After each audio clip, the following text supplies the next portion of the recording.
உயிரோட இல்லவே இல்ல. தேவன் கிருபையாய் நம்ம உயிரோட வச்சிருக்கிறார். அல்லேலூயா. அதனால ஆண்டவர் நம்ம மேல கிருபையா இருக்கிறதுனால தான் நம்ம இருக்கிறோம், வாழ்றோம், பிழைக்கிறோம், அசைறோம், ஓடுறோம், எல்லாமே செய்றோம். தேவனுடைய கிருபை அற்று போனால் ஒரு மனிதன் நிர்மூலமாகி விடுவான். இப்படி கிருபை எப்பொழுது தேவன் தருகிற கிருபை அவனுக்கு இருக்கிறதோ அப்போ அந்த கிருபை அவன் என்ன செய்யுமா? தாங்கி தாங்கி தாங்கி வழிநடத்தி கொண்டே இருக்குமா. அல்லேலூயா. அப்போ நம்ம கடந்த நாட்களிலே ஏற்பட்ட இந்த விபத்து நமக்கு நிறைய ஆவிக்குரிய வாழ்க்கையில முன்னேற்றம் வேண்டும் என்பதை நம்ம கற்றுக் கொடுக்கக்கூடிய ஒரு அனுபவ பாடமாக நமக்கு இந்த விபத்து இருக்கிறது. ஆக இந்த விபத்து ஏற்பட்ட போது நானும் என்னுடைய மனைவி ரொம்ப கலங்கி போனோம். இப்படி ஒண்ணு நடந்ததே இல்லையே, சரி கர்த்தர் அனுமதிக்காம இது என்ன செய்யாது, நடக்காது அப்படின்னு சொல்லி நாங்க நம்பிக்கையோடு, நானும் என் மனைவி நம்பிக்கையோடு என்ன செஞ்சோம், நம்ம ஜெபம் பண்ணோம். அப்போ அந்த நம்பிக்கை ஒரு நாள் என்ன செய்யல, கைவிடவோ அற்று போகவோ இல்லவே இல்லை. அப்போ அந்த நம்பிக்கையை உறுதியாய் பிடித்துக் கொண்ட நாங்கள் தேவனை நோக்கி ஜெபம் பண்ணோம். ஆண்டவரே, இந்த மகன் இன்னும் ஞானஸ்தானம் என்ன செய்யல, எடுக்கல. அவன் 12வது படிச்சாலும் இன்னும் ஞானஸ்தானம் எடுக்கலையே, சரி இவனுக்கு நம்ம ஞானஸ்தானம் என்ன செய்யணும், கொடுத்துடணும் அப்படின்னு சொல்லி நாங்கள் உணர்த்தப்பட்டோம். உணர்த்தப்பட்டு அதை குறித்து நான்கு எங்க அப்பா, என்னுடைய மனைவி, எங்களுக்கு மூத்த போதெல்லாம் நாங்கள் பேசணும். சரி இந்த வருஷத்துல நம்ம என்ன செய்வோம், ஞானஸ்தானம் கொடுத்துருவோம் அப்படின்னு சொல்லி நம்ம தீர்மானம் பண்ணணும். ஏன்னா ஞானஸ்தானம் கொடுத்ததுக்கு அப்புறம் நிச்சயமா அவனுடைய வாழ்க்கையில ஒரு ஆவிக்குரிய வாழ்க்கையில ஒரு அடுத்த படி, அடுத்த படிக்கு போகும்போது அவன் என்ன செய்வான், கர்த்தரை இன்னும் அதிகமா தேட, ஜெபிக்க, அவனுக்குள்ள பரிசுத்தாவின் அபிஷேகத்தை பெற்றுக்கொள்ள தேவன் என்ன செய்வாரு, உதவி செய்வார். அப்போ ஏன் மரியாளுடைய வயிற்றுல இயேசு இருக்கும்போது பரிசுத்தாவினால என்ன செய்யப்பட்டாரு, நிரப்பப்பட்டார். அதனால ஞானஸ்தானம் எடுத்தாதான் பரிசுத்தாவியானாரா அப்படின்னா இல்ல. வசனத்தின்படி யார் யாரெல்லாம் நடந்தாங்களோ அவங்களுக்குள்ள பரிசுத்தாவியானவர் அசைவாடினார் என்று சொல்லி நாம் அப்போஸ்தலருடைய புத்தகத்திலே வாசிக்கும் போது நம்ம என்ன செய்யறோம், வாசிக்கிறோம். அப்ப அங்க கேட்கிறாரு, பரிசுத்தாவியை பெற்றவர்கள் ஞானஸ்தானம் எடுக்காம இருக்கலாமா, உடனே உங்களுக்கு என்ன செய்யுங்க, ஞானஸ்தானம் கொடுங்கன்னு சொல்லி சொல்றாங்க. இப்போ ஞானஸ்தானம் எடுத்தாதான் பரிசுத்தாவியானவர் வரமானா இல்ல. ஒரு மனுஷன் கர்த்தருக்கு உட்பட்டு வேதவசனத்தை வாசித்து அதுக்கு கீழ்ப்படிந்து நடந்தால் நிச்சயமா அவனுக்கு பரிசுத்தாவியுடைய வரம் கொடுக்கப்படும். ஆனால் அந்த பரிசுத்தாவியானவர் அவனுக்குள் நிலைத்திருக்க வேண்டும் என்று சொன்னால் அதுக்கு ஞானஸ்தானம் என்ன செய்யலாம், எடுத்துக்கலாம் சொல்லி சொல்லப்பட்டிருக்கு. ஆனால் நாங்கள் இந்த முடிவை எடுத்தோம். பரவாயில்ல, கர்த்தர் எந்த விதமான ஜீவனுக்கோ வேற எதற்கோ எந்த பாதிப்பும் இல்லாமல் பெரிய செலவுகள் எதுவும் வைக்காமல் கர்த்தர் என்ன செய்தார், காப்பாற்றினார். அது அப்படியே கொஞ்சம் ஏதோ ஒரு புயல் அடிச்சு ஓஞ்ச மாதிரி, கொஞ்ச நேரத்துல மழை வந்து ஓஞ்ச மாதிரி என்ன செஞ்சிருச்சு, போயிடுச்சு. இந்த நேரத்துல நம்ம சிந்திக்க வேண்டியது என்ன அப்படின்னு சொன்னா, நம்ம ஏற்கனவே அந்த வசனங்களை தான் நம்ம தியானித்து வருகிறோம். இன்றைக்கு வாசித்த அந்த 79ஆம் சங்கீதத்தை கூட நாம் திருப்பிக் கொள்ளலாம். அதனுடைய 10வது வசனத்தை நாம் வாசிக்கலாம். அவர்களுடைய தேவன் எங்கே என்று புறஜாதிகள் சொல்வானேன், உம்முடைய ஊழியக்காரருடைய சிந்துண்ட ரத்தத்தின் பழிவாங்குதல் ஜாதிகளுக்குள்ளே எங்கள் கண்களுக்கு முன்பாக விளங்கும்படி செய்யும். இன்றைக்கு நிறைய பேர் விசேஷமாய் கிறிஸ்துவை அறியாத, தேவனை அறியாத ஜனங்களும் என்ன செய்கிறார்கள் என்று சொன்னால், பிசாசினால் பிடிக்கப்பட்டு பலவித தீமைகளிலே உழன்று பாவத்திலே வாழ்கிறார்கள். அவர்களும் என்ன செய்யறாங்க அப்படின்னு சொன்னா, தங்களுக்கு ஆபத்து வரும்போது கடவுளை என்ன செய்யறாங்க, தேடுறாங்க. கடவுளை தேடுறாங்க. அவங்களுக்கு இருக்கக்கூடிய பணத்தை வச்சு, பொருளை வச்சு அந்த ஆபத்திலிருந்து தப்பித்துக் கொள்வதற்கு முயற்சி செய்யறாங்க. நம்மளும் ஆண்டவருடைய பிள்ளைகளா இருக்கிற நம்மளும் என்ன செய்யறோம், நமக்கு ஆபத்து வரும்போது, பிரச்சனை வரும்போது நாம் யாரை தேடுகிறோம், ஆண்டவரை என்ன செய்கிறோம், தேடுகிறோம். அப்படி ஆண்டவரை தேடும் போது மற்ற ஜனங்கள், நம்மை பார்க்கிற இயேசுவை அறியாத அந்த புறஜாதி ஜனங்கள் என்ன செய்றாங்க, நமக்கு ஒரு ஆபத்து நேரிடும் போது, நமக்கு ஒரு பிரச்சனை வரும்போது அவன் நம்மளை பார்த்து கேட்கிறான், நீ இயேசு இயேசுன்னு கூறிய, இப்போ உனக்கு பிரச்சனை வந்துருச்சு, அவன் இயேசு கேட்க, உனக்கு இப்போ ஒரு பிரச்சனை வந்துருச்சு, அவன் இயேசு கேட்க அப்படின்னு சொல்லி என்ன செய்றாங்க, நம்மளை பார்த்து கேட்கிறாங்க. அந்த வசனம் தான் சொல்லுது, அவர்களுடைய தேவன் எங்கே என்று புறஜாதிகள் சொல்வானே. எங்கப்பா நீங்க கடவுளை, எங்க ஊர்ல சொல்லுவாங்க, அவன் கடவுளை வேரோட புடுங்கறான் அப்படின்னு சொல்லி ஒன்று சொல்லுவாங்க. அப்போ நீங்க இயேசுன்னு வேரோட புடுங்குனீங்களே, இப்போ ஒரு ஆபத்து உங்களுக்கு வந்துருச்சே, எங்க அந்த இயேசு என்ன செய்றாங்க கேட்கிறாங்க. இப்போ இந்த மாதிரி சூழ்நிலைகளில நாம அவங்களுக்கு எப்படி நாம பதில் சொல்லணும் அப்படின்னா, இந்த நேரத்துல போய் இயேசு என்னை கைவிட்டுட்டாருன்னு சொல்ல முடியுமா? அல்லது இயேசு என்னை கைவிடல, நானா தான் போய் விழுந்துட்டேன்னு என்ன செய்ய முடியுமா, சொல்ல முடியுமா? ஏன்னா இந்த மாதிரி நேரத்துல எந்த பதிலை சொன்னாலும் பிசாசுக்கு என்ன நோக்கம்? நம்மளை குற்றப்படுத்தணும். இயேசுவின் நாமத்தை என்ன செய்யணும்? குற்றப்படுத்தணும்னு தான் அதை சொல்றான். அப்போ இயேசு எங்க உன்னை அவர் கைவிட்டுட்டாரா, உன்னை காப்பாத்தலையா, ஏன் உனக்கு இப்படி நடந்துச்சு, நீ இயேசு தானே கும்பிடுற, ஏன் உனக்கு இந்த ஆபத்து வந்துச்சு அப்படின்னு சொல்லி அவங்க கேட்கிறாங்க. ஆனா நம்ம அவர்களுக்கு இந்த இடத்துல என்ன செய்யக்கூடாது அப்படின்னா, நம்ம பதில் சொன்னோம் அப்படின்னு சொன்னா அது முட்டாள்களுக்கு நம்ம எந்த மறு உத்தரவும் கொடுக்காம இருக்கிறதா நமக்கு நல்லது. முட்டாள்களுக்கு எந்த மறு உத்தரவும் கொடுக்காம இருக்கிறதா நமக்கு, நான் நீதிமொழியில் அப்படிதான் சொல்லிருக்கு, அவனுக்கு நீ எந்த மறு உத்தரவும் என்ன செய்யாத, கொடுக்காத. என்ன மறு உத்தரவு கொடுத்தாலும் உன்னை நிந்திப்பான், உன்னை தூசிப்பான். அதனால அந்த நேரத்தில் நம்ம என்ன செய்யணும் அப்படின்னு சொன்னா, நம்ம ஞானமாக அறிவாக, உலகத்துல நம்ம எல்லாரும் போகும்போது ஏற்படுற விபத்து தான் எனக்கும் என்ன செய்திருக்கிறது, ஏற்பட்டிருக்கிறது. ஆனாலும் அந்த விபத்துல என் உயிர் போகாம கடவுள் என்ன பண்ணிட்டாரு, காப்பாத்திட்டாரு. அதே மாதிரி பெரிய செலவுகள் ஆகாம கர்த்தர் என்ன செஞ்சாரு, காப்பாத்திட்டாரு. ஏன்னா அந்த வண்டி எங்க ஜாக்சன் அந்த பார்த்துட்டு, என்னப்பா இப்படி அது வளைஞ்சி உடைஞ்சிருக்கு, இப்படி வளைஞ்சி உடைஞ்சிருந்தோம், அண்ணனுக்கு என்ன செய்யல, பெருசா அடிப்படையிலே அப்படின்னு அந்த அந்த கியர் லாடு முன்னாடி இது உடைஞ்சு போனதெல்லாம் பார்த்துட்டு அவன் சொல்றான், இல்லப்பா வண்டி உடைஞ்சாலும் கர்த்தர் என்ன செஞ்சுட்டாரு, அண்ணன் என்ன பண்ணிட்டாரு, காப்பாத்திட்டாரு. பவுல் பிரயாணம் பண்ணி போறாரு, கப்பல் உடைஞ்சு போச்சு, கப்பல் உடைஞ்சி முழுகி போச்சு. அவரு கரசேன்னு சொல்றாரு, கப்பலுக்கு தான் சேதமே தவிர எங்களுக்கு ஒரு சேதமும் இல்ல. பொருள் சேதமாச்சு, அந்த பிராண சேதம் கிடையல. அதே மாதிரி நம்ம வண்டி உடைஞ்சு போகட்டும், கடவுள் நம்மள என்ன செஞ்சுட்டாரு, காப்பாத்திட்டாரு. வண்டி உடைஞ்சா வேற வண்டி என்ன செய்யலாம், வாங்கிக்கலாம். நம்ம போனா நம்ம வாங்க முடியுமா, முடியாது. அதனால கர்த்தர் பொருள் நஷ்டமானாலும் உயிர் நஷ்டம் ஆகாதபடி கர்த்தர் என்ன பண்ணிட்டாரு, பாதுகாத்துட்டார் அப்படின்னு சொல்லி நாங்க ஜெபம் பண்ணி அதுக்கப்புறம் அடுத்தடுத்த காரியங்களை பார்த்து இன்னைக்கு இந்த ஒரு வாரத்துல கர்த்தர் எவ்வளவோ பரிபூர்ண சுகத்தை மானுக்கு கர்த்தர் என்ன பண்ணிட்டாரு, கொடுத்திருக்கிறார். அந்த ஆண்டவருக்கு மனமாற நம்ம எப்பயும் என்ன செய்யணும், நன்றி உள்ளவர்களாக, அவரை துதிக்கிறவர்களாக, அவருக்கு சாட்சி உள்ளவர்களாக, அவரை ஊழியத்தை செய்கிறவர்களாக என்ன செய்யணும், இருக்கணும். அப்போ நம்ம போன வாரம் கேட்டோம், என்ன கேட்டோம் அப்படின்னு சொன்னா, தீமையை கர்த்தர் தான் அனுமதிக்கிறார்.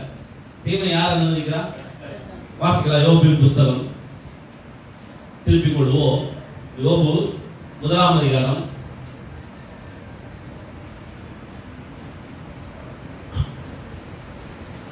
இந்த 1ஆம் அதிகாரத்துல யோபுவை குறித்து தேவன் கொடுக்கிற சாட்சி எப்படிப்பட்ட சாட்சி? முதல் வசனத்தை வாசிக்கலாம். ஊஸ் தேசத்திலே இருந்தான், அந்த மனுஷன் உத்தமனும் சன்மார்க்கனும், தேவனுக்கு பயந்து பொல்லாப்புக்கு விலகுகிறவனுமாய் இருந்தான். இந்த யோபு எனப்பட்ட ஒரு மனிதன் ஊர் சென்ற தேசத்திலே வாழ்ந்து வருகிறான். அவனை குறித்து கர்த்தர் கொடுக்கிற சாட்சி என்ன? அவன் உத்தமன், சன்மார்க்கன், தேவனுக்கு பயப்படுகிறவன், தீமைக்கும் பொல்லாப்புக்கும் தன்னை விலக்கி காத்துக் கொள்ளுகிற ஒரு மனுஷன். அப்போ இப்படிப்பட்ட மனுஷனுக்கு மிகப்பெரிய தீமை நேரிடுகிறது. என்ன வருது? மிகப்பெரிய தீமை நேரிடுகிறது. என்ன தீமை அப்படின்னு சொன்னா, அந்த 2வது வசனத்தில் சொல்லப்பட்டிருக்கிறது, அவனுக்கு 7 குமாரரும் 3 குமாரத்திகளும் இருந்தார்கள். மொத்தம் எத்தனை பேர்? 10 பேர். 7 பசங்க, 3 பெண் பிள்ளைகள். 10 பிள்ளைகளும் ஒரு மனைவியும் யோபுவுக்கு இருக்கிறார்கள். அவனிடத்துல இருக்கக்கூடிய சொத்தெல்லாம் நிறைய இருக்கு அப்படின்னு சொல்லி நம்ம அதே அதிகாரத்துல எல்லாம் தொடர்ந்து வாசிக்கும் போது நம்ம வாசிக்கிறோம். அப்போ இப்படி தேவனால் சாட்சி பகரப்பட்ட இந்த யோபுவினுடைய வாழ்க்கை மிகவும் ஆசீர்வாதமாக, மிகவும் மேன்மை உள்ளதாக, எல்லாவற்றையும் ஆசீர்வாதமாய் ஒரு குறைவும் இல்லாமல் வாழ்ந்து கொண்டிருக்கிற ஒரு வாழ்க்கையை யோபு வாழ்ந்து கொண்டிருக்கிறான். அவனுக்கு ஒரு நாள் தீமை வருகிறது. அவனுக்கு ஒரு நாள் என்ன வருது? தீமை வருது. அந்த தீமை யாரால் வருது அப்படின்னா சாத்தானால் தான் அந்த தீமை அவனுக்கு என்ன செய்கிறது, நேரிடுகிறது. சாத்தான் போறான், நேரா ஆண்டவர்கிட்ட போறான். என்ன ஆண்டவரே, யோபு குறிச்சி பயங்கரமா பேசுறீங்க, அவன் நல்லவன், உத்தமன், அவன் நீதிமான், பொல்லாப்புக்கு விலகுறவன் சொல்றீங்களே, ஏன் அப்படி சொல்றீங்க?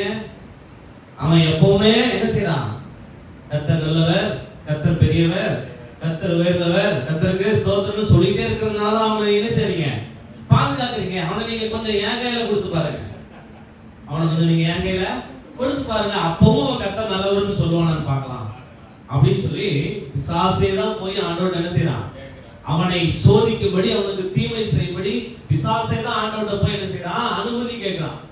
கர்த்தர் என்ன செய்ய வந்தாரு, அனுமதி கொடுக்கிறார். போ, நீ யோபு என்ன வேணா பண்ணு, ஆனா அவன் ஜீவனை மட்டும் நீ என்ன செய்யக்கூடாது, எடுக்க கூடாது. ஏனால் ஒரு மனுஷனுக்கு ஜீவனை கொடுக்கவும் எடுக்கவும் கர்த்தருக்கு மாத்திரம் தான் அதிகாரம் உண்டு. அதனால என்ன வேணா செய்ய சொல்லி யோபுவை சாத்தானுடைய கையில கர்த்தர் தான் கொடுக்கிறார். ஏன் அப்படின்னா யோபுவை குறித்து சாத்தானுக்கு தெரிந்ததை விட கர்த்தருக்கு நல்லாவே தெரியும். ஆமென்.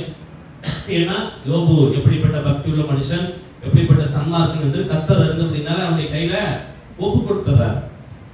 ஏன் சாத்தானுடைய கையில யோபுவை கர்த்தர் ஒப்பு கொடுக்கணும் தான் நம்முடைய கேள்வி.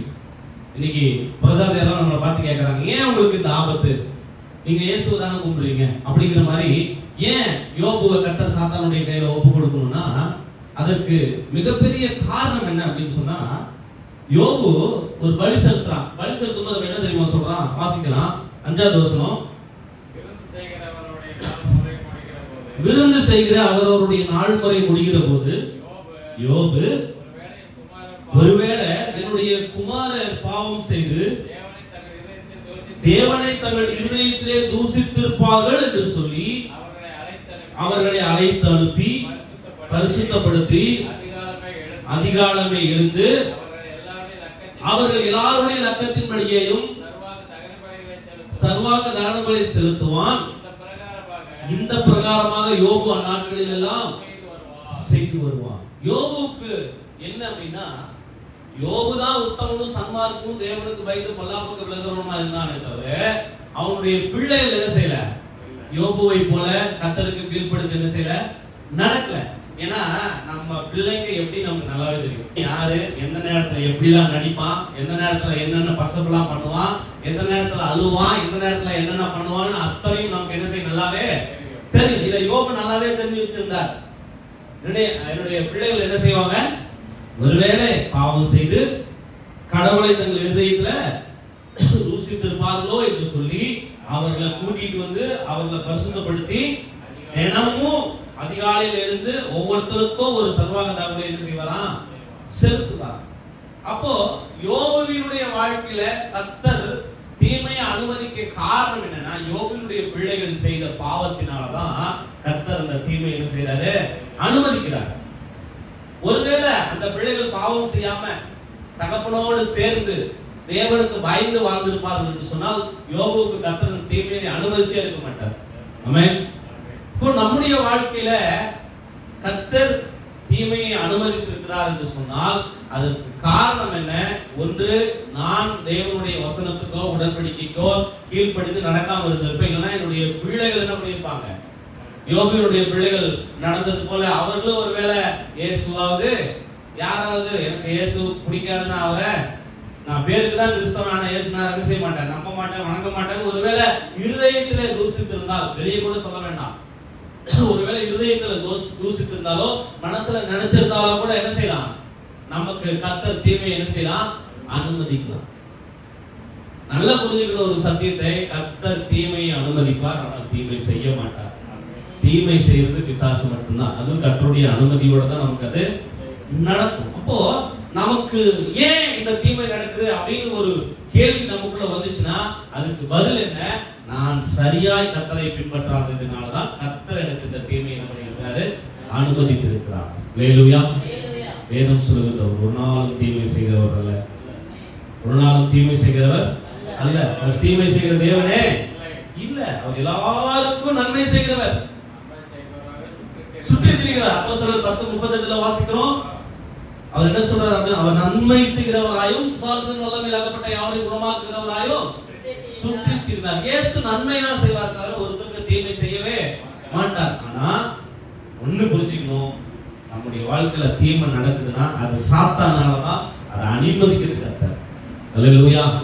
அப்போ ஏன் கர்த்தர் அதை அனுமதிக்கணும் அப்படின்னு நமக்கு ஒரு கேள்வி வரும்போது, நமக்குள்ள உண்டாகக்கூடிய ஒண்ணு, நான் செய்த பாவம், நான் செய்த மீறுதல், நான் செய்த அக்கிரமம், நான் தேவனுடைய உடன்படிக்கை மீறி நடந்ததுனாலதான் எனக்கு இப்படிப்பட்ட தீமையை கர்த்தரே இருக்கிறாரு, அனுமதிச்சிருக்கிறார். அப்போ தீமையை கர்த்தர் அனுமதிக்கும் போது பிசாசு கிட்ட ஆண்டவர் சொல்றாரு, அவன் என்னுடைய பிள்ளை, என்ன செஞ்சாலும் அவன் உயிர் என்ன செய்யக்கூடாது, ஒண்ணுமே செய்யக்கூடாது. அப்ப நம்முடைய ஜீவன் கர்த்தருடைய கரத்தில் இருக்குதுன்னா, அல்லேலூயா.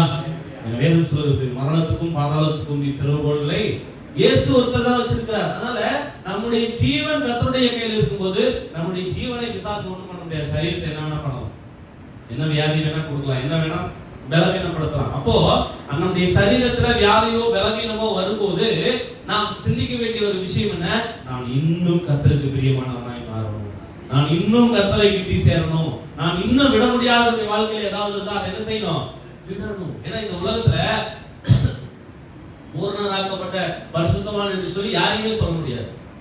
எல்லாருமே பூரணம் ஆகணும்னு முயற்சி பண்ணிட்டு இருக்கோம். பரிசுத்தம் இன்னும் பரிசுத்தம் ஆகணும்னு என்ன செய்யறோம், முயற்சி பண்ணி அடுத்தடுத்த கட்டத்துக்கு போய்கொண்டே இருக்கிறோமே தவிர யாருமே பூரணமாக்கப்பட்ட பரிசுத்தவான்கள் இல்லவே இல்ல. பூரணராக்கப்பட்ட பரிசுத்தவான்கள் பரலோகத்துல தான் இருப்பாங்க, இந்த பூமியில என்ன செய்ய மாட்டாங்க, இருக்க மாட்டாங்க. அப்போ இந்த ஆபத்து, இந்த தீமை, இந்த விதமான தீமைகள் எல்லாம் கர்த்தர் அனுமதித்து இருக்கும் போது நாம் சிந்திக்க வேண்டியது, யோபுவை போல உட்கார்ந்து நம்ம என்ன செய்யணும், உபவாசிக்கணும். யோபு உட்கார்ந்து தன் மீது இருக்கக்கூடிய எல்லா அந்த வியாதிக்கெல்லாம் சாம்பல் அள்ளி போட்டுட்டு உட்கார்ந்து அவன் ஜெபிக்கிறான். அப்படி ஜெபிக்கும் போது மனைவி வந்து கேட்கிறா, பிள்ளைகள் எல்லாம் செத்து போயிட்டாங்க, உனக்கு இருந்த எல்லா சொத்து பத்தும் அழிஞ்சு போச்சு, எல்லாமே முடிஞ்சு போச்சு, இன்னுமா நீ இயேசு இயேசு என்று சொல்லிட்டே இருக்கிறியே அப்படின்னு சொல்லி சொல்லும்போது அவன் சொல்றான், 21வது வசனம் அதே அதிகாரத்துல 1ஆம் அதிகாரம் யோபு, நிர்வாணியாய் என் தாய் கர்ப்பத்தில் வந்தேன், நிர்வாணியாய் இடத்துக்கு திரும்புவேன், கர்த்தர் கொடுத்தார், கர்த்தர் எடுத்தார், கர்த்தருடைய நாமத்துக்கு ஸ்தோத்திரம் என்றான். சொல்றான், நான் ஒண்ணுமில்லாம வந்தேன் அப்படின்னு கூட சொல்ல, நான் நிர்வாணியா வந்தேன், போட்டுக்க எனக்கு ட்ரெஸ் கூட இந்த உலகத்துல நான் வரும்போது எனக்கு சொந்தமா எதுவுமே இல்ல, நான் நிர்வாணியா வந்தேன், திரும்ப நிர்வாணியாவே என்ன செய்வேன், போவேன். கர்த்தர் கொடுத்தார், கர்த்தர் எடுத்தார், கர்த்தருடைய பரிசுத்த நாமத்துக்கு ஸ்தோத்திரம். மனைவி சொல்றார், 2ஆம் அதிகாரம் 9வது 10வது வசனத்தை வாசிக்கலாம். ஆமா, கர்த்தர் கொடுத்தார், கர்த்தர் எடுத்தார், கர்த்தருடைய நாமத்துக்கு ஸ்தோத்திரம் சொன்னதுக்கு அப்புறம் சொல்ற மனைவி பார்த்து, நீர் இன்னும் உங்களுடைய உத்தமத்துல உறுதியாய் இருக்கிறீரோ, தேவனை தூசித்து ஜீவனை விடும். என்னையா உன் பிள்ளைக்கு செத்து போயிட்டாங்க, எல்லாமே போயிடுச்சு, உனக்கு வியாதியும் வந்துருச்சு, இன்னுமா இயேசு இயேசு இயேசுன்னு உன் உத்தமத்துல நிக்கிற, இயேசு என்ன இப்படி கைவிட்டாருன்னு சொல்லிட்டு போய் சாகு, ஜீவனை விடு என்று சொல்லி யோபுவின் மனைவியே யோபுவிடத்துல வந்து என்ன செய்றா, சொல்றா. அப்போ அவன் சொல்றான், வாசிக்கலாம் 10வது வசனம், அதற்கு அவன், நீ பைத்தியக்காரி பேசுகிறது போல பேசுகிறாய், தேவன் கையிலே நன்மை பெற்ற நாம் தீமையும் பெற வேண்டாமோ என்றான். அப்போ தேவன் கையிலிருந்து நன்மையும் வரும், இன்னொன்னு என்ன வரும், வசனம் என்ன சொல்லுது, தேவனுடைய கையில் நன்மையை பெற்ற நாம் தீமையையும் பெற வேண்டாமோ என்றான். அப்போ கர்த்தர் அப்ப தீமை செய்வாரா அப்படின்னா இல்ல, ஆண்டவர் தீமை செய்கிறவர் அல்ல, அவர் தீமையை அனுமதிக்கிறவர். நல்லா புரிஞ்சுக்கணும் வேதவசனத்தை, தவறாய் மாத்திரம் புரிஞ்சுக்கிட்டீங்கன்னா சத்தியம் விளங்காது. கர்த்தர் நன்மை செய்வார், அதுல எந்த மாற்றமும் இல்லை, ஆனால் தீமை செய்ய மாட்டார், ஆனால் தீமையை அனுமதிப்பார்.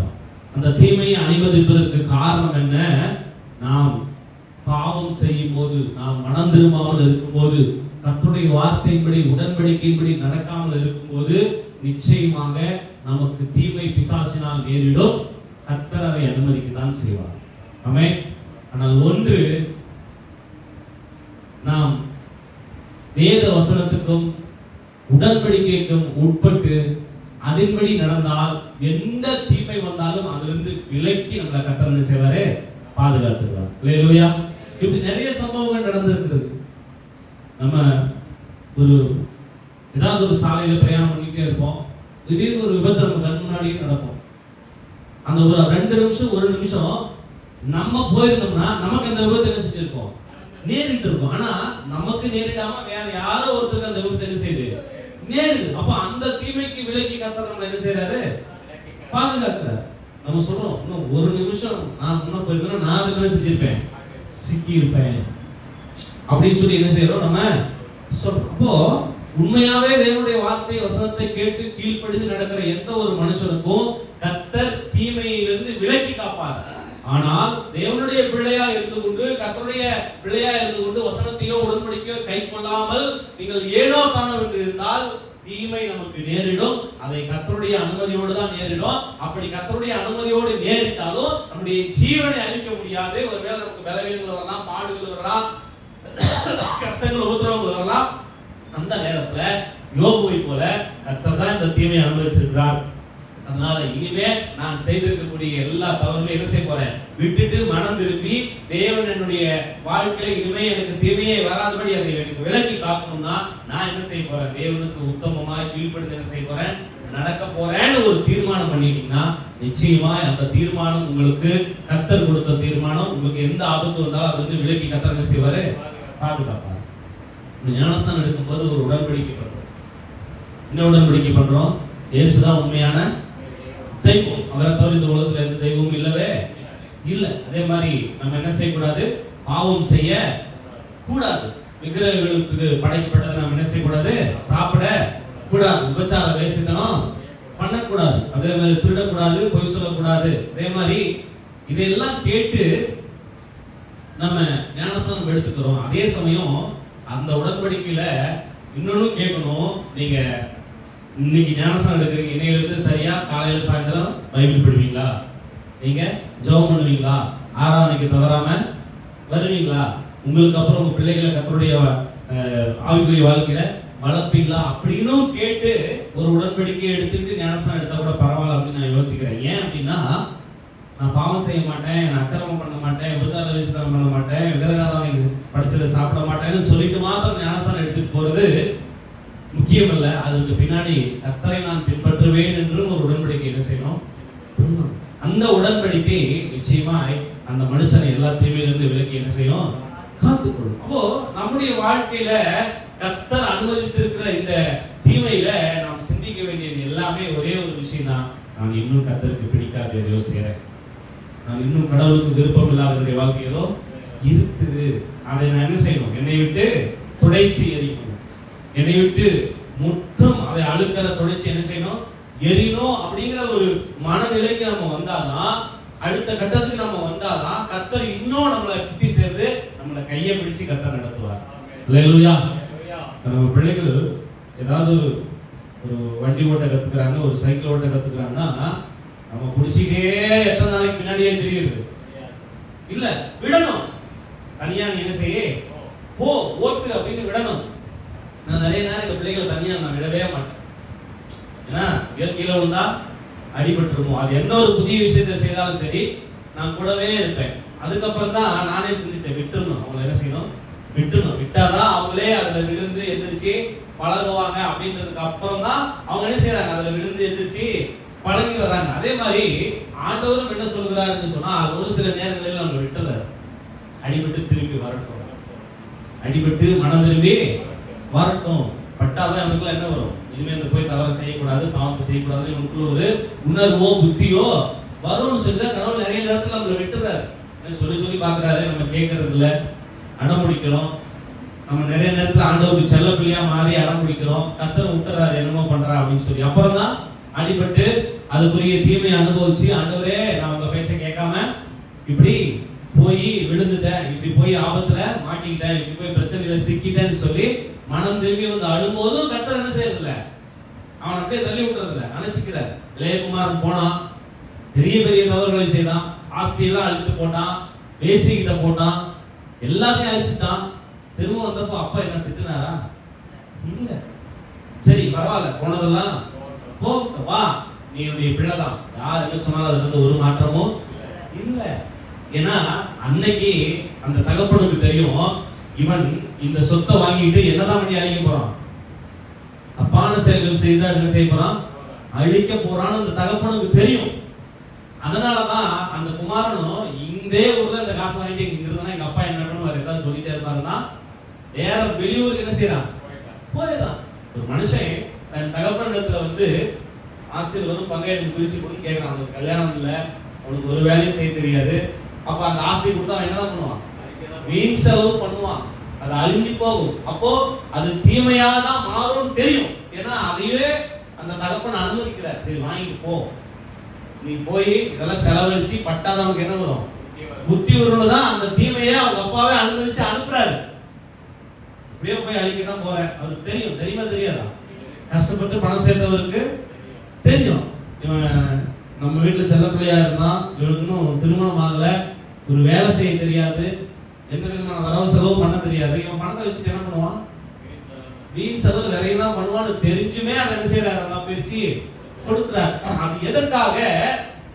அந்த பணம் செலவானாலும் பரவாயில்ல, இவன் திரும்ப மனம் திரும்பி என் கடைசி ஒரு நாளைக்கு வருவான். அதனாலதான் இந்த இளையகுமார் திரும்பி வரும்போதே தூரத்துல இருந்து பார்த்துட்டு அவங்க அப்பா ஓடி போய் என்ன செய்யறாரு, கட்டி பிடித்து முத்தம் கொடுத்து, என் மகனே இத்தனை நாளா எங்க போயிருந்தேன். அப்போ அந்த தகவல் எதிர்பார்ப்பு என்ன, இவன் ஆஸ்தியை வாங்கிட்டு போன ஒரு நாள் திரும்பி வருவான்னு எதிர்பார்த்துட்டே இருக்கிறார். ஏன்னா அவருக்கு தெரியும் இவன் இருக்கிற ஆஸ்தியும் பணமும் ஒரு நாள் அழிஞ்சு போகும். ஆனா இவன் கர்த்தரை தேடி வந்தானா இவன் அந்த அழிவுல என்ன செய்யப்படுவான், தப்புவிக்கப்படுவான் என்று சொல்லி தன்னுடைய தகப்பன் அவன் தீமை செய்வான், பாவம் செய்வான் என்று அறிந்தேதான் அதை கொடுக்கிறார். அப்போ ஒரு விஷயத்தை புரிஞ்சுக்கணும், தீமை தேவன் செய்யல, அந்த இளையகுமாரன் தவறான வழியில போய் தனக்கு எல்லா வேதனைகளையும் என்ன செஞ்சிட்டான், தேடிட்டான். ஆனா கடவுள் அதை அந்த தகப்பன் அதை அனுமதிச்சார். போடா என்ன வேணா பண்ணுன்னு போய் அவர் என்ன செஞ்சாரு, அவர் அனுமதித்தாரே தவிர அவர் தீமை செய்யவில்லை. தன்னுடைய மகன் திரும்பி வந்தவுடனே தன் மகனுக்கு திரும்பவும் ஒரு நன்மை தான் செய்தார். இளையகுமாருக்கு தகப்பன் என்ன செய்தாரு, நன்மை செய்தார தவிர ஒரு தீமையும் அவர் என்ன செய்யல. ஆனா அவன் தீமை செய்வான்னு தெரிஞ்சும் அந்த பணத்தை கொடுத்துதான் இருக்கிறார். அப்போ கடவுள் ஒரு சில நேரங்களில நாம் நமக்கு தீமையை அனுமதிக்கிறார். அந்த தீமையிலே நாம் நஷ்டப்படும் போது, அந்த தீமையிலே நாம் பலவீனம் அடையும் போது, அந்த தீமை நமக்கு நேரிடும் போது, ஐயோ நான் தவறு செய்ததினால்தான் எனக்கு இந்த தீமை வந்துருச்சேன்னு நம்ம மனம் திரும்பி கர்த்தரிடத்துல வந்தா, கர்த்தர் அந்த தீமையினுடைய பிடியிலிருந்து அவனை விடுவிக்கிறார். திரும்ப தன்னுடைய பிள்ளையாவே கர்த்தர் என்ன செய்யறாரு, ஏற்றுக்கொள்கிறார். திரும்ப அவன் அப்பாவுடைய பிள்ளையா இருந்தானா எந்த தீமை வந்தாலும் அந்த தீமை அணுகாதபடி ஆண்டவர் என்ன செய்வார், அவனை பாதுகாத்துக் கொள்வார்.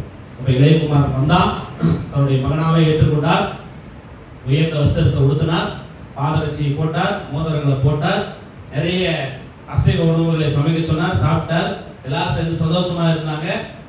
எப்போ என் பையன் மனம் திரும்பி என்கிட்ட வந்துட்டானோ இனிமே இவனை ஒரு தீங்கும் என்ன செய்யாது, அணுகாது அப்படிங்கிற அந்த உறுதியா அந்த இளையகுமாரனுக்கு அந்த அப்பா கொடுத்தார். அதுக்கப்புறம் வாழ்க்கை எப்படி இருந்தது, மிகவும் ஆசீர்வாதமாக இருந்தது.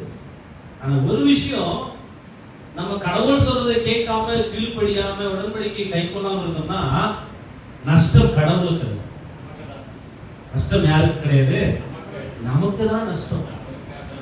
இன்னைக்கு இந்த பொருள் எவ்வளவு போயிடுச்சு, ஆஸ்பத்திரிக்கு எவ்வளவு செலவு பண்ணிட்டோம், இதெல்லாம் நமக்கு நஷ்டம் தானே. இந்த நஷ்டத்தை ஏற்படுத்துறது யார், நான் தான். இந்த நஷ்டத்துக்கு காரணம் நம்ம சரியாய் நடந்திருந்தால் இந்த நஷ்டம் நமக்கு என்ன செய்திருக்காது, ஏற்பட்டு இருக்காது. நான் கர்த்தர் சொன்ன வார்த்தையின்படி, கர்த்தருடைய உடன்படிக்கையின்படி நடக்காததுனாலதான் கர்த்தரும் ரொம்ப வேதனையோட தான் இதை அனுபவிச்சிருப்பார். எந்த ஒரு பிள்ளை கீழே வருவதையும் பார்த்து தகப்பன் சந்தோஷப்பட மாட்டான். எந்த ஒரு பிள்ளை கெட்டு போறதை பார்த்து அந்த தகப்பன் என்ன செய்ய மாட்டான், சந்தோஷப்பட மாட்டான். ஆனா காட்சல் கீழே விழுந்தப்ப நானும் என் மனைவி வருத்தப்பட்டதை விட கர்த்தர் அதிகமா வருத்தப்பட்டிருப்பார். ஆனாலும் கர்த்தர் என்ன செய்யல, கைவிடல. ஆனா இனியாவது இந்த நாளில் இருந்தாவது நாம என்ன செய்யணும், வேத வசனத்துக்கு நம்ம திரும்பணும், கர்த்தரை தேடுறதுக்கு நம்ம திரும்பணும். கர்த்தரை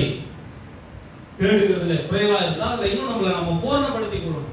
அதுக்குதான் கர்த்தர் இதை அனுமதிச்சிருக்கார். நான் என்னுடைய தவறையும் உணர்றேன். நானும் என்னுடைய பிள்ளைகளை ஒரு சில விஷயங்களில கர்த்தருக்குள்ள என்ன பண்ணல, சரியா நடத்தாம விட்டுட்டேன். எல்லா விஷயத்தையும் அவங்க சரியா தான் நடப்பாங்க. ஏன்னா யோபு அவர் சொல்றாரு, என் பிள்ளைகள் ஒருவேளை பாவம் செய்து தங்கள் இதயத்துல தேவனை தூசித்திருப்பார்களோ என்று சொல்லி போய் என்ன செய்யறான், அனுதினமும் தேவனுடைய ஆலயத்துக்கு போய் பலிய செலுத்துறான். அப்போ பிள்ளைகளை பெற்ற நாம் ஒவ்வொரு நாளும் பிள்ளைகளுக்காக நாம் பாவ நிவாரண பலியை செலுத்தணும். ஆண்டவரே, என் பிள்ளை இன்னைக்கு என்ன செஞ்சிடக்கூடாது, பாவத்தை செஞ்சிடக்கூடாது, அக்கிரமம் செஞ்சிடக்கூடாது, எங்கேயாவது போய் உங்க பேரை கெடுத்துற கூடாது. அவன் யோபு சொல்றான், என் பிள்ளைகள் தேவனை தன் இதயத்துல தூசித்திருப்பாங்க. இப்ப இயேசுநாதர் பேரை கெடுற மாதிரி நம்ம எங்க என்ன செஞ்சிருக்கோம், நடந்துடவே கூடாது. நம்ம பார்க்கிற ஒருத்தன் இயேசுநாதருடைய நாமத்தை அவனும் மகிமைப்படுத்தணுமே தவிர, என்னடா இயேசுவை கொண்டு இப்படி பண்றானேன்னு அவனும் இயேசு என்ன செய்யக்கூடாது, கேவலமா பேசிடக்கூடாது. அவருக்கு கெட்ட பேர் உண்டாகிற மாதிரி நம்ம எங்கேயுமே என்ன செய்யக்கூடாது, நடக்கக்கூடாது. அது எவ்வளவு பெரிய அவமானம் இயேசுவுக்கு. இயேசுவின் பிள்ளையாய் நாம் இருந்து கொண்டு நாம் செய்கிற பாவம் அவருக்கு தான் பெரிய அவமானம். அந்த அவமானத்தை நாம் ஒரு நாள் என்ன செய்யக்கூடாது, கர்த்தருக்கு தேடி தரவே கூடாது. அதற்கு பதிலாக பவுல் சொன்னது போல, நான் செத்தாலும் கிறிஸ்து மகிமைப்படும், நான் செத்தாலும் கிறிஸ்து மகிமைப்படும். என்ன வாழ்க்கையில செஞ்சாலும் அவருடைய மகிமைக்காக தான் செய்யும். அதனால தீமையை கர்த்தர் அனுமதிக்கிறார், ஆனால் அவர் தீமை செய்வதில்லை. ஏன் தீமையை கர்த்தர் அனுமதிக்கிறார்? நான் இன்னும் தேவனை சரியாய் தேட வேண்டிய விதத்தில், அவருடைய உடன்படிக்கை கைக்கொள்ள வேண்டிய விதத்தில் நான் என்ன செய்யல, கைக்கொள்ளல. இஸ்ரவேல் ஜனங்கள் இதே தவறு தான் செஞ்சாங்க. இஸ்ரவேல் ஜனங்களுக்கு கர்த்தர் 10 கட்டளைகளை கொடுத்தார். மோசேக்கு சீனாய் மலையில ஆண்டவர் 40 நாள் உபவாசம் இருந்தப்போ 10 கட்டளைகளை கொடுத்தார். அந்த கட்டளைகளை அவர்கள் கை கொள்ளாதே போனதினால் தான் வனாந்தரத்தில் அவர்களுக்கு தீமை நேரிட்டது. சங்காரக்காரனால அழிக்கப்பட்டார்கள். வனாந்தரத்துல சாப்பாடு இல்லாம செத்து போனாங்க. எதிரிகள் கையில அடிமையாக ஒப்பு கொடுக்கப்பட்டாங்க. ஏன் இதெல்லாம் நடந்துச்சு? கர்த்தர் சொன்ன கட்டளையின்படி நடக்காததினால்தான் அவர்களுக்கு அந்த தீமை நடந்தது. அதை கர்த்தரே அனுமதிக்கிறார். கர்த்தரே அந்நிய தேசத்தாருடைய கையில ஒப்பு கொடுக்கிறார். சொல்லிட்டாரு, நான் சொல்ற கட்டளையின்படி கேட்டு நடந்தா உன்னை பாலும் தேனும் ஓடுகிற கானான் தேசத்துக்கு கொண்டு போவேன். அப்படி நீ கேட்டு நடக்கலனா நீ அந்நிய ஜாதியா இடத்துல அடிமையா என்ன செய்வ, போயிடுவே. அப்படின்னேதான் இஸ்ரவேல் ஜனங்களுக்கு கர்த்தரே தான் அனுமதிக்கிறார். ஆனாலும் இஸ்ரவேல் ஜனங்கள் வணங்கா கழுத்துள்ள ஜனங்களா இருந்தபடினால்தான் அந்நிய தேசத்துல சிறைப்பட்டு போறாங்க. சொல்றாரு, கெஞ்சுறாரு, தயவு செய்து கட்டளை கைக்கொள்ளு. 10 கட்டளை என்ன சொல்லு, கைக்கொள்ளு. நான் பாலும் தேனும் ஓட தேசத்துல கொண்டு வந்து வைக்கிறேன்டா. நீ ஏன் ஒருத்தருக்கு அடிமையா இருக்கிற? ஏன் ஒருத்தருக்கு சேவகம் பண்ற? ஏன் ஒருத்தர்கிட்ட போய் சாப்பாட்டுக்கு பிச்சை எடுக்கிற? ஏன் ஒரு மோசமான குடிசை வீட்டுல குடியிருக்கிற?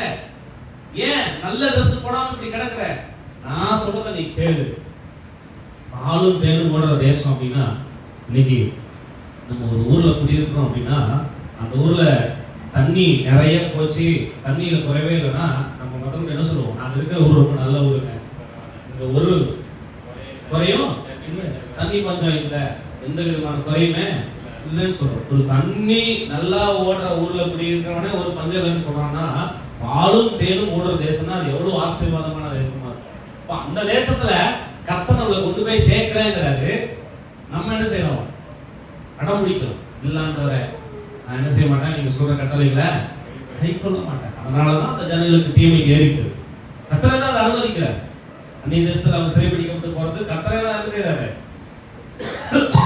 நான் பிசாசுக்கு இடம் கொடுக்கும் போது கர்த்தரால் என்ன பண்ண முடியும்? நானே பிசாசுக்கு இடம் கொடுத்துறேன், நானே அந்த தீமையை வாங்கிக்கிறேன். அப்ப கர்த்தர் என்ன பண்ண முடியும்? பிசாசுக்கு நான் இடம் கொடுத்தால் கர்த்தர் பேசாம தான் இருக்கார். நான் போய் என்னுடைய பிள்ளைய எனக்கு கொடுங்க அப்படின்னு நான் கேட்கிறேன். இல்லப்பா நான் கூட வரமாட்டேன்னா அடுத்து நம்ம என்ன பேசுவோம்? என் பிள்ளை என் கூட அனுப்புங்கன்னு நம்ம கேட்கிறோம். அந்த பிள்ளை சொல்லுது, நான் உங்க கூட வரமாட்டேன் அப்படின்னு சொல்லுது. நம்ம திரும்ப திரும்ப சொல்றோம். அந்த நியாயம் பேசுறோம் என்ன சொல்லுவான்? ஏன் உன் பிள்ளை உன் கூட வரமாட்டேன்னு அதே சொல்லுது, நீ ஏன் கூப்பிடுற? விசாசம் அப்படிதான் சொல்லுவான். ஆண்டவரே அவன் உங்களே தேடல, நான் சொன்ன உடனே என் பின்னாடி என்ன செய்யறான், பரவாயில்ல நீங்க ஏன் ஆண்டவரை கூப்பிடுறீங்கன்னு அவன் கேட்பான் பிசாசுக்கிட்ட. இது எவ்வளவு பெரிய அவமானம் ஆண்டவருக்கு. அதனால அப்படிப்பட்ட பிசாசுக்கு நம்ம என்ன செய்யக்கூடாது, இடம் கொடுக்கவோ எதையுமே செய்யக்கூடாது. அதனால நமக்கு கர்த்தர் தீமை செய்கிறவர்கள தீமையை அனுமதிக்கிறவர். இந்த தீமையை ஏன் அனுமதிக்கிறாருன்னா, நான் சரியாக நடக்கிறேன்னா அந்த தீமை எனக்கு அனுமதிக்கப்படும். ஆக அந்த தீமை அனுமதிக்கப்படும் போது நான் மனம் திரும்பி அன்றதை இனிமே நான் பிசாசுக்கு இடம் கொடுக்க மாட்டேன், கர்த்தருடைய வார்த்தையின்படி நடப்பேன்னு தீர்மானம் பண்ணி நடந்தீங்கன்னா எப்பேற்பட்ட தீமை வந்தாலும் கர்த்தர் அதற்கு விலக்கி உள்ள கர்த்தர் என்ன செய்வாரு, பாதுகாப்பார். ஆரம்ப நாட்களில எல்லா ஜனங்களும் பாவம் செஞ்சாங்க. 100 வருஷம் நோவா பிரசங்கம் பண்ணாரு, ஒருத்தனும் கேட்கல. வர இருக்கிற மிகப்பெரிய ஜலத்தரத்திலிருந்து ஜலப்பிரளயத்திலிருந்து தீமையிலிருந்து நோவா குடும்பமாக கர்த்தர் என்ன செஞ்சாரு, பாதுகாத்தார். ஏன்னா கர்த்தருக்கு பிரியமா இருந்ததுனால தீமைக்கு விலக்கி கர்த்தர் நோவா குடும்பத்தை பாதுகாத்தார். ஒருவேளை நோவாவும் அவங்களோடு சேர்ந்து பாவம் சேர்ந்துதான் அவனும் ஜலப்பிரளயத்தில் அனுப்பியிருப்பான், அழிஞ்சு போயிருப்பான். அதனால தீமைக்கு கர்த்தர் நம்மளை விலக்கி காக்கணும்னா கர்த்தர் சொல்றபடி நடக்கும், அணுகணும். கர்த்தருடைய வார்த்தையோ கர்த்தருடைய வசனமோ பாரமானது இல்லை. நிறைய பேர் அதை பாரமா நினைக்கிறாங்க. கர்த்தருடைய வார்த்தை என்ன நினைக்கிறாங்க, பாரமா நினைக்கிறாங்க. ஏன்னா இது லகுவானது. கர்த்தருடைய வசனம் எப்படிப்பட்டது, லகுவானது, பார யோசனைகள் அல்ல. இது கை கொள்ளுகிறவனுக்கு அது மிகுந்த பலனை கொடுக்கும். இந்த வேத வசனத்தை கை கொள்ளுகிறவனுக்கு மிகுந்த பலன் உண்டு என்று சங்கீதக்காரன் 19ஆம் சங்கீதத்துல எழுதி வச்சிருக்கிறார். இதனால நான் எச்சரிக்கப்படுகிற ஆண்டவரே, இதை நான் கை கொண்டனா எனக்கு என்ன உண்டு, மிகுந்த பலன் உண்டு. ஆக நாம் நம்முடைய வாழ்க்கையில நமக்கு தீமை நேரிடும் போதெல்லாம் இன்னும் நாம் நம்மை சரிப்படுத்திக் கொள்ள தேவனுக்குள்ள நம்மை உட்படுத்தினால் நாம் இன்னும் ஆண்டவரை நோக்கி என்ன செய்ய முடியும், பிரயாணிக்க முடியும். அவர் கொடுக்கிற நன்மைகளை பெற்றுக்கொண்டு வாழ முடியும். அல்லேலூயா. ஜெபிப்போம்.